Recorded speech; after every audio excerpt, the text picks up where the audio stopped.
वहीं बड़ी खबर दरभंगा से आ रही है, जहां पर कारोबारी को गोली मारी गई है। लूट के दौरान कारोबारी को गोली मारी गई। कैश से भरा बैग लेकर लुटेरे फरार हो गए हैं। कारोबारी को गोली मारने के बाद लूट की घटना को अंजाम दिया गया और यहां से ये अपराधी फरार हो चुके हैं।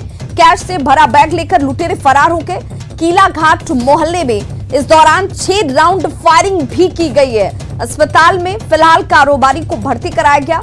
देर रात बताया जा रहा है कि इस घटना को अपराधियों की तरफ से अंजाम दिया गया। कारोबारी से लूट की घटना के बाद कैश लेकर अपराधी यहां से फरार हो गए हैं और फिलहाल व्यवसायी को इलाज के लिए भर्ती कराया गया है स्थानीय अस्पताल में। दुकान बंद करके घर आ रहे थे, ठीक है, गली में है नजदीक। दो लड़का से आया गाड़ी से, बाइक से, बाइक से आया तो एगो आगे बढ़ा और झोला छीना, झोला में कैश था और दवाई सब मतलब दो झोला छीन के भागे। हम छोड़ रहे थे, मारा भी इसमें है, बहुत फटा हुआ है, ये इसमें भी मारा है कभी से। तो कारोबारी का सीधे तौर पर कहना है कि बाइक पर सवार 2 युवकों ने इस घटना को अंजाम दिया। हालांकि चेहरे की पहचान नहीं हो पाई। पुलिस जांच में जरूर जुटी हुई है। सहयोगी विपिन कुमार हमारे साथ इस वक्त ज्यादा जानकारी के साथ फोन लाइन पर दरभंगा से जुड़ गए हैं। विपिन, अपराधियों को लेकर पुलिस की तहकीकात कहां तक पहुंची है, क्या जानकारी मिल रही है? जी, अभी तक तो पुलिस अपराधियों तक नहीं पहुंच पाया है। भले ही वहां लगे सीसीटीवी को खंगालने में पुलिस जुटा हुआ है, लेकिन अभी तक कोई ऐसा सूत्र पुलिस को नहीं मिला है। लेकिन जिस तरह से अपराधियों ने ये घटना को अंजाम दिया है, बहुत दिनों के बाद दरभंगा में फिर से एक बार अपराधी अपने दस्तक दिया है। और कैश की रकम कितनी बताई जा रही है जिसे लूट की गई है? चूंकि व्यवसायी जिसे गोली लगी है वो स्पष्ट नहीं बता पा रहे हैं कि उनके बैग में, वो कह रहे हैं कि पूरे दिन का जो उनका था बिक्री का वो सारा रुपया उसमें था, वो घर जाके उसको कलेक्ट करते, लेकिन तत्काल वो स्पष्ट नहीं बता पा रहे हैं कि उस बैग में कितना रुपया था। जी चलिए, बहुत बहुत शुक्रिया विपिन इस तमाम जानकारी के लिए आपका। खबर बांका से, जहां संदिग्ध परिस्थितियों में एक महिला और उसकी मासूम बेटी के झुलसने का मामला सामने आया है। घटना के बाद दोनों को कटोरिया रेफरल अस्पताल में भर्ती कराया गया, जहां प्राथमिक उपचार के बाद दोनों को देवघर रेफर कर दिया गया है। घटना के बारे में यह बताया जा रहा है कि मनीष राय की पत्नी रूबी देवी अपनी बच्ची संध्या के साथ अकेली रहती थी, जबकि उसके पति और ससुर मजदूरी करते हैं। बीती रात आग लगने के बाद रूबी देवी के चिल्लाने की आवाज सुनकर लोग वहां पर पहुंचे जरूर, लेकिन तब तक दोनों बुरी तरह से जल चुके थे। अच्छा, ये बोले कि वही बोल जा रहा है क्या हमरा आगे लगे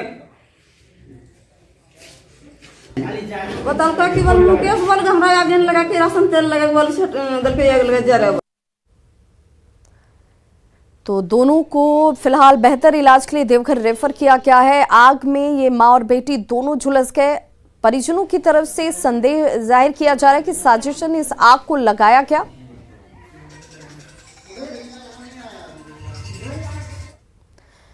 एक तरफ जहां सरकारी अस्पतालों में आम लोगों को दवाइयां नहीं मिल रही, वहीं दूसरी तरफ कटिहार में जरूरतमंद लोगों के बीच बांटे जाने के लिए रखी गई दवाइयों को एक्सपायर होने के बाद कूड़े में फेंक दिया गया है। देखिए, एक्सक्लूसिव तस्वीर आप देख पा रहे हैं, जहां पर ये दवाइयां जो लोगों के बीच बांटी जानी चाहिए थी, उन दवाइयों का कोई इस्तेमाल नहीं हुआ।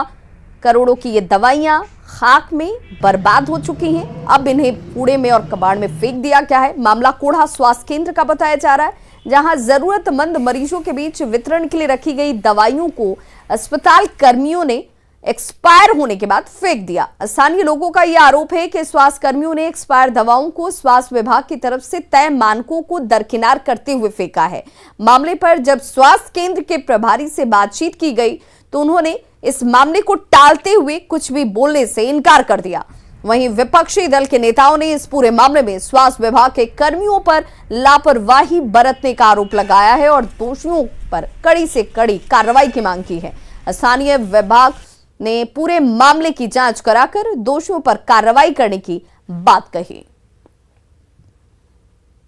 मरीजों को दवा नहीं मिल रही है और दूसरी तरफ दवा एक्सपायरी हो जा रही है और उसको कूड़े में फेंक दिया जा रहा है, जबकि बिहार सरकार कहता है और गाइडलाइन कहती है कि जो दवा है, जो एक्सपायरी भी अगर हो गई उसको तो सरकार के हवाले करना है। खुले में फेंका जाना दोनों ही जांच का विषय है। आपके विधानसभा से तस्वीर आया है जो स्वास्थ्य केंद्र है, इसमें बड़ी संख्या में एक्सपायरी दवाई जैसे तैसे इसमें फेंका हुआ है जो लोगों को इस्तेमाल होना चाहिए, वो क्या कहेंगे इस बात को? मुझे तो मालूम नहीं थी और आपके माध्यम से हमें मालूम हुई है और इस पे हम संज्ञान लेंगे और इस पे जांच भी करवाएंगे और हमारी सरकार दोषी को छोड़ते नहीं है, हम कड़ी से कड़ी सजा दिलवाएंगे। सहरसा के मनोहर लाल टेकरीवाल कॉलेज में अवैध वसूली के मामले में कार्रवाई के नाम पर सिर्फ खानापूर्ति की गई है।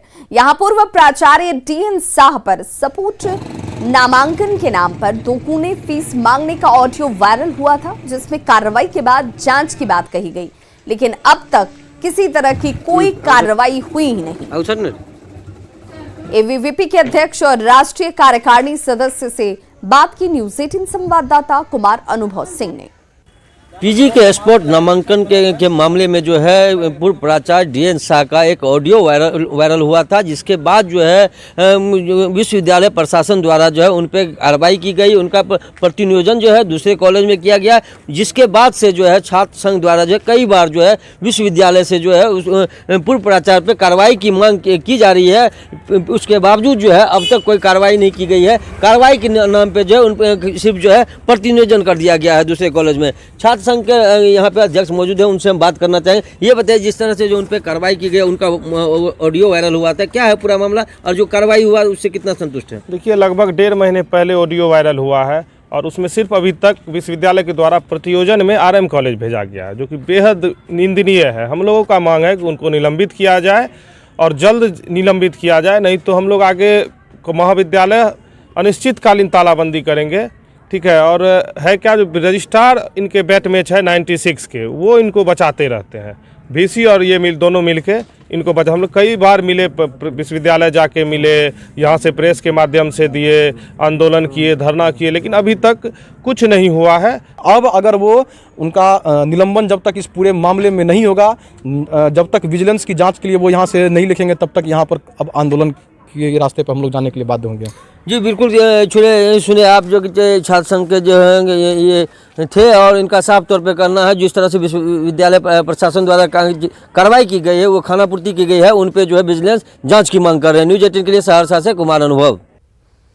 लखीसराय से बड़ी खबर, जहां पर कुर्की की कार्रवाई का विरोध शुरू कर दिया है ग्रामीणों ने पुलिस पर इस विरोध जाहिर करते हुए देखिए इस कुर्की को लेकर विरोध जाहिर किया है। पिपरिया के मालपुर की यह घटना बताई जा रही है और हत्याकांड के आरोपी के घर पर पुलिस की टीम पहुंची हुई थी।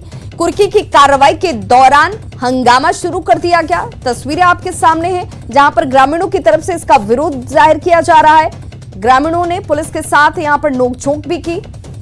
पिपरिया के मालपुर की यह घटना बताई जा रही है।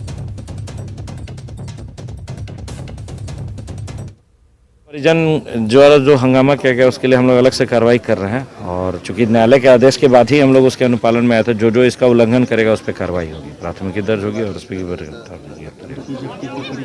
कुर्की जब्ती स्टार्ट हो गई। बाद में परिवार वाले समझे न्यायालय का